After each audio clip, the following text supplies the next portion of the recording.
Okay, this is kind of a test video. Never made one like this before, so it's probably just gonna stumble through this. Just gonna show you, kind of talk about some tools and stuff. I got some new things coming on the way, so I kind of want to show what I've been working with up until get the new stuff.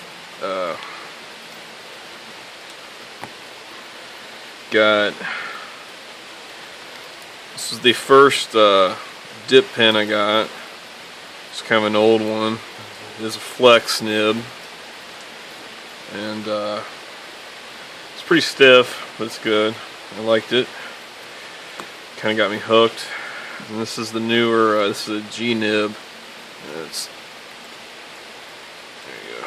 See the flex. It's focusing. It's really nice nib.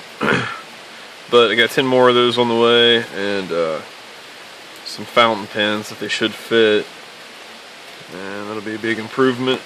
This nice little brush I got here. I don't know. It's like, I don't know sizes and stuff. I think the Kolinsky is the hair. It's the better quality. All right, so this is a disposable Kuretake brush pen that I've modified and made it refillable.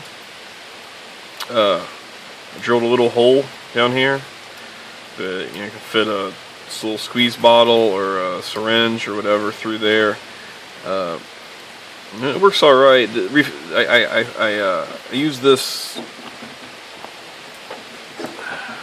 It's really handy. It's like a friction tape. It's not. It looks like it's electrical tape, but it's not. It's rubberized, and it stretches. It's rubber, and it's used for outdoor wire repair. So it's water resistant. So it works really well for creating a new seal. I've only got one hole. I think there is a problem when I refill it that it doesn't want to go down. I have to hold it over the bottle because it drips through the brush, just runs through because the airflow just there's no vacuum.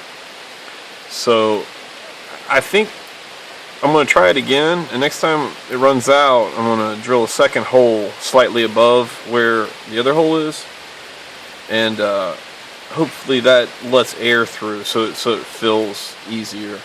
It might not work at all. I don't know. Right now it's really messy trying to fill it because a lot of it comes back out the hole I'm injecting through, and but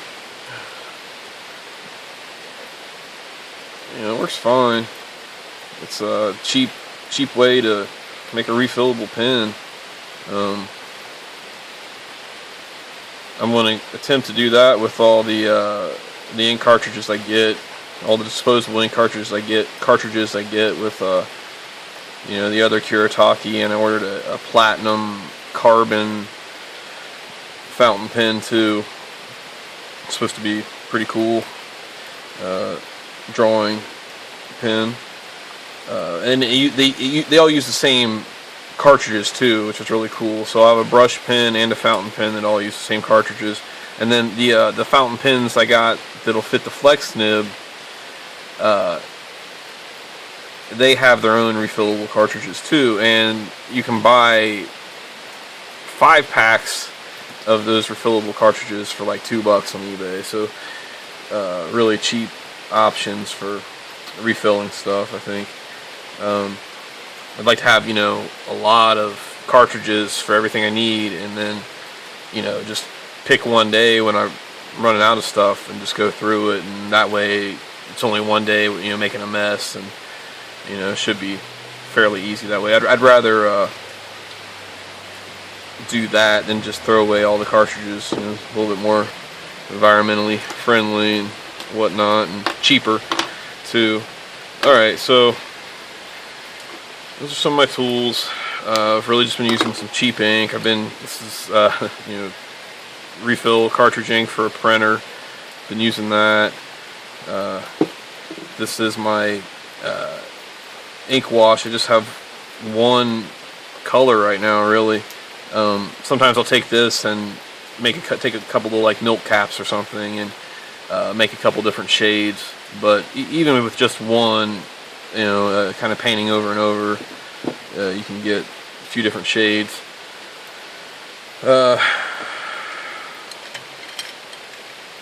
Some other tools, some random stuff, some pencils, good mechanical pencils, lead holders, I guess what they call that style, big fat Sharpies.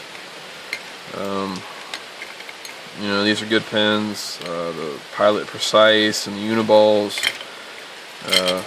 kind of cheap, poor man's alternative to, just like felt tip type pens and markers. Also really like this fine tip Sharpies. Like what that is. I mean, that really looks very similar to, a Copic fine liner or something. And it is. I don't think the ink's as good. It's not archival. So yeah, there's downsides to it too, of course. But they're cheap. You can get them anywhere, and I'm sure a lot of people end up using them just because they don't have access to other stuff. This is just a white paint marker. I got this at Walmart. It's in the craft section. I've been using it for highlights. It's alright. I mean, it was $2 or $3. I like how it draws. The downside is that you have to really shake it up, and you have to have a kind of like a scrap sheet that you doodle on with until it starts running right. Because when it first starts coming out, it's really clear, and it doesn't kind of look crappy on your drawing. But once it does start flowing, it works all right. It's basically white out. It's a gray pencil. That's been coming in handy. If I get too much darks, too much black in one place, I can start, use that to build up a little bit of stuff, and use the white to bring it back out, to highlight it.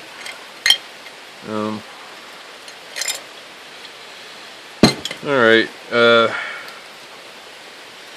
that's what I've been using so far. Nothing high tech. I mean, it's really just old school stuff. I like to draw like this, and then scan it into Photoshop and color. And it's really easy. Method seems really fast so far. Just kind of flip through the sketchbook here, I guess. Some random stuff. This is all mostly practice with this Comic G nib. Really like it. One of the problems, I've been filling my brush pen with this cheap printer ink, and it's really not that good of an ink. So it will be nice to get another brush pen, and it takes those platinum carbon jet inks that are supposed to be really good. I'm gonna try it out. I got that coming, and then I have a bottle of the Noodlers ink, and they're both fountain pen inks, as opposed to India inks and Sumi inks and things like that. And they say you're not supposed to use those with fountain pens. So anyway, I'll get to try the platinum ink, which gets a lot of good reviews. I think it dries really fast. A lot faster than the Noodlers, I hear, and it's supposed to be more water fast than the Noodlers. But I got them both, and I can try to refill some of those cartridges and whatnot with the Noodlers and see if I like it as much as the Carbon. And the Carbon's about twice the price as the Platinum, I should say, is the brand. The Platinum ink, Platinum Carbon, is about twice the price as the Noodlers. And then the Noodlers is about so much, twice the price at least as, your average India inks and Sumi inks. Which those are probably more appropriate for what I'm doing. For the ink washes and stuff. They're more water soluble. And that's the problem with them. That's why they don't work so well for lining, because when you go back in with anything wet, you know, it can smudge or smear. The Noodlers and the Platinum ink are both supposed to be really good at standing up to that. Like I say, I think the Platinum's just supposed to be a little bit faster drying time. This was a practice page. Did this all with the brush pen.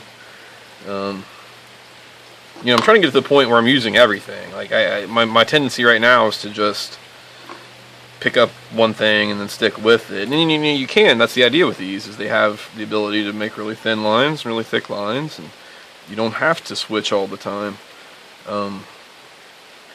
But you know, I would like to, like I say, I keep saying, you know, I want to let the tools do as much of the work for me as it can.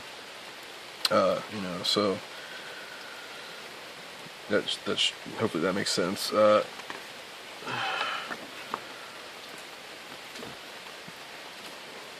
Kind of a sketch for one of the comic projects.